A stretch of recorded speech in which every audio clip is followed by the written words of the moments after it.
Matron का मतलब होता है हेड नर्स यानी कि मुख्य परिचारिका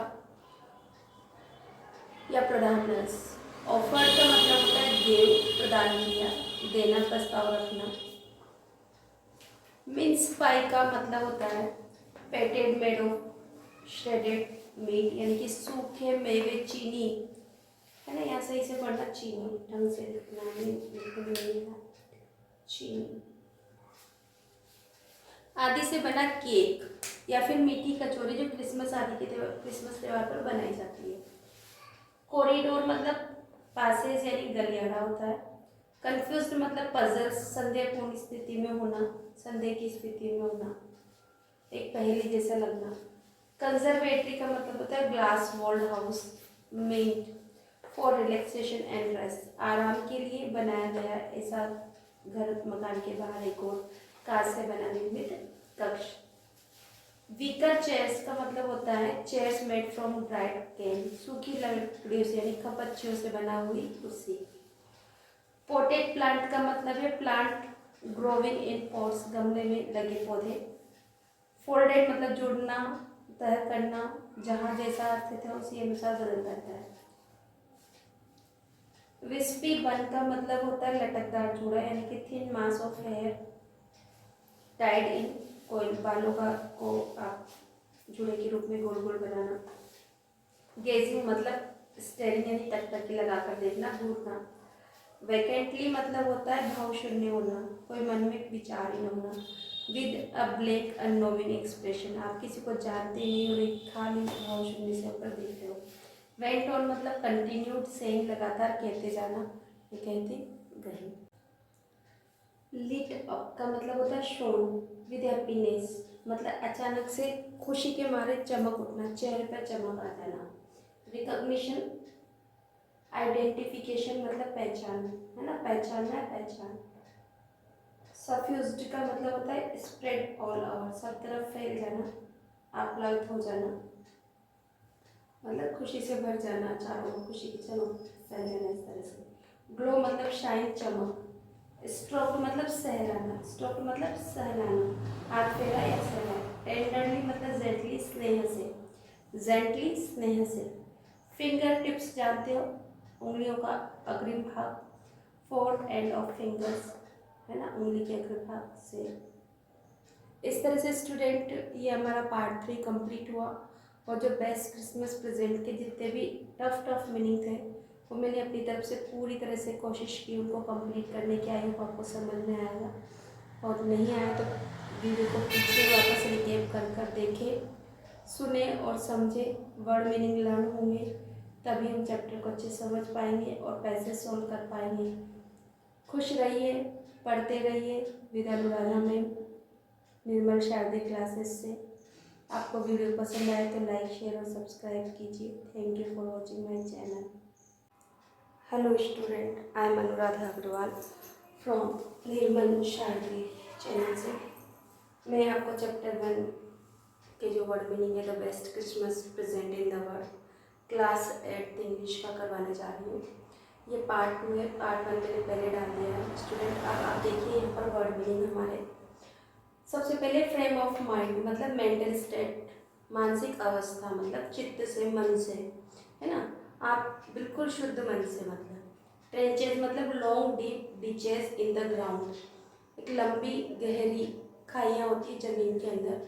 where soldiers hide from the enemy, जहाँ की जो सोल्जर सैनिक होते हैं वो अपने शत्रु से छिपते हैं, उसे बोला जाता है बंकर। क्या बोला जाता है स्टूडेंट? बंकर।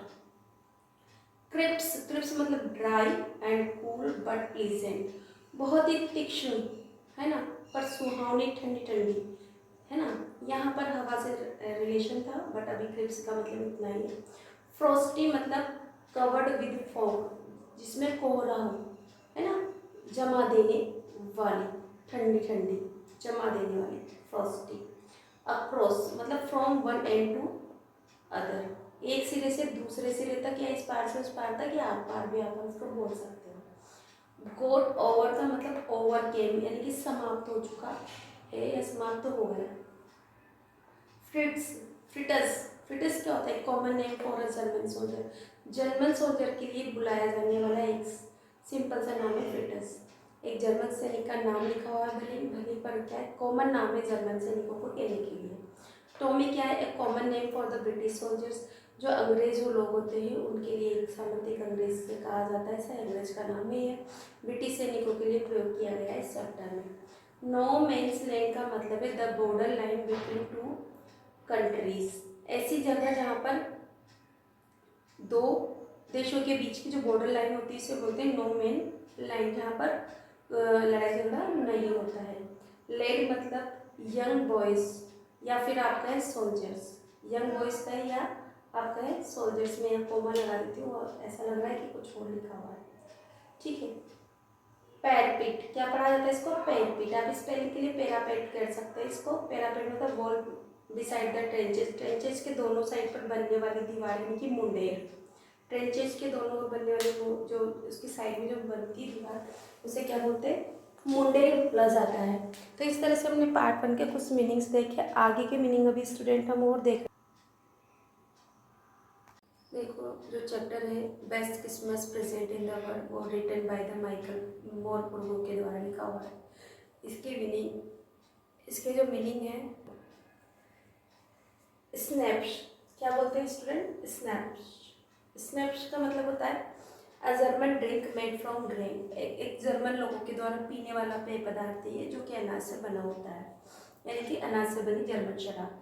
सॉसेज मतलब स्पाइसी मीट, मसालेदार गोश्त होता है। देखो सॉसेज का मतलब मीन्स मीट पैटीज भी होता है, इसलिए कंफ्यूज ना हो, दोनों ही वर्ड में नहीं याद रखना है, पता नहीं पेपर में कौन सा पूछा जाए। अकर्ड मतलब हैपन, टुक प्लेस यानी कि सूझा। अप्रोच्ड का मतलब है केम फॉरवर्ड मतलब आगे आना, आगे आया मतलब उसके पास पहुंचा। आउट स्ट्रेस का मतलब है मूव द हैंड फॉरवर्ड, आगे की तरफ हाथ फैला देना, यानी कि फैला कर, बाएं फैला कर जैसे आगे बढ़ते हैं ऐसे आउट स्ट्रेस्ड। ग्रिपिंग मतलब होल्डिंग पकड़ते हुए, इस तरह से पकड़ते हुए ग्रिपिंग। वार्मली मतलब विद गुड फीलिंग, स्नेह से, किसी से भी मिलते हैं तो वार्मली, बहुत स्नेह से, या बोलते हैं तो स्नेह से वार्मली। चेलो, चेलो का मतलब एक म्यूजिकल इंस्ट्रूमेंट होता है, लाइक लार्ज वॉयलिन, वॉयलिन की तरह एक म्यूजिकल इंस्ट्रूमेंट होता है, ये तारों से बना हुआ एक वाद्य यंत्र है जिसे बैठकर घुटनों के बीच में थाम कर बजाया जाता है। ऑर्केस्ट्रा, यहाँ ऑर्केस्ट्रा पढ़ा था बट ऑर्केस्ट्रा भी सही है ना, ऑर्केस्ट्रा भी मिलेगा आपको। अ ग्रुप ऑफ म्यूजिशियन मतलब संगीतज्ञों का एक समूह, वाद्य वृंद। रम क्या है, एन एल्कोहलिक ड्रिंक, एक एल्कोहलिक ड्रिंक है, एल्कोहल यानी कि गुड़ से बनी शराब होती है रम। सॉसेज मैंने बताई दिया आपको, मीन्स मीट पैटीज होता है यानी मसालेदार गोश्त है। टर्न आउट का मतलब बिकेम नोन, अंत में उसे पता लगा। सेट फुट मतलब विजिट करना मतलब जाना, है ना, जाना, जाना या फिर गया है, इस तरह से भी आप, है ना।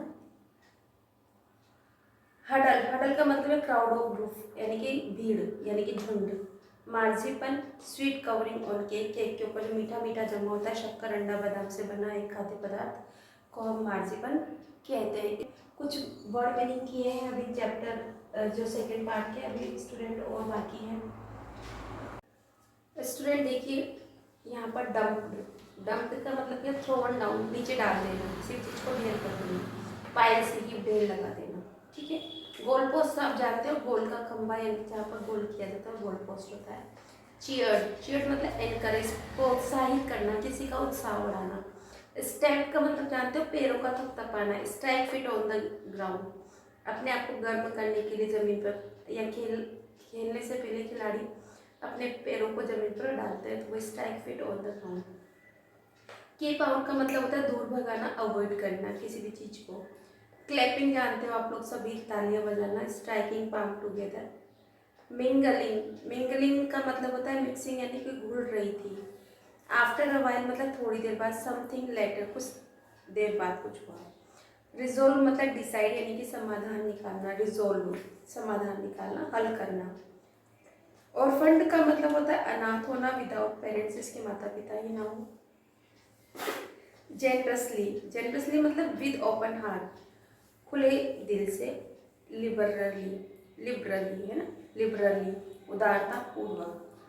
रन आउट मतलब फिनिश हो जाना, समाप्त हो जाना। अनविलिंगली मतलब विदाउट विल, बिना इच्छा के, अनिच्छा पूर्वक। ड्रिफ्टिंग मतलब मूविंग स्लोली, धीरे धीरे आगे बढ़ते हुए। वेल मतलब अच्छा, बहुत बढ़िया, ठीक अवस्था में होना। डग आउट मतलब ट्रेंचेस, वही बंकर जो हमने पहले पढ़ा है। केरल, इसे केरल स्पेलिंग के लिए याद रख सकते हैं आप। क्रिसमस सॉन्ग होता है, क्रिसमस का गीत होता है एक प्रकार का। कोरस, इसे चोरस ना पढ़ के कोरस पढ़ेंगे, ग्रुप सॉन्ग होता है, ग्रुप ऑफ सॉन्ग, समूह गान। ट्रेजर का मतलब होता है होल्ड, प्रीसियस, चेरिश यानी संजोए रखना, खजाना, यादें, है ना। डिस्टेंट मतलब है ना, इससे डिस्टेंट में पढ़ा जाता है। फार मतलब दूर का। टेरिबल मतलब ड्रेडफुली, फ्राइटनिंग, भयानक। लॉन्ग फॉर का मतलब होता है इच्छा, कामना, डिजायर, वांट वेरी मच, जिसे बहुत ज़्यादा इच्छा हो जिस चीज़ के लिए। इस तरह स्टूडेंट जो the best Christmas present in the world chapter है, उसका पार्ट सेकंड जो है, उसके जितने भी इंपॉर्टेंट वर्ड मीनिंग थे टफ वाले, वो मैंने सारे आपको करा दिया। आई होप आपको पसंद आया होगा। यदि आपको पसंद आए तो प्लीज़ मेरे चैनल को लाइक, शेयर एंड सब्सक्राइब अवश्य कीजिए। Thank you for watching channel.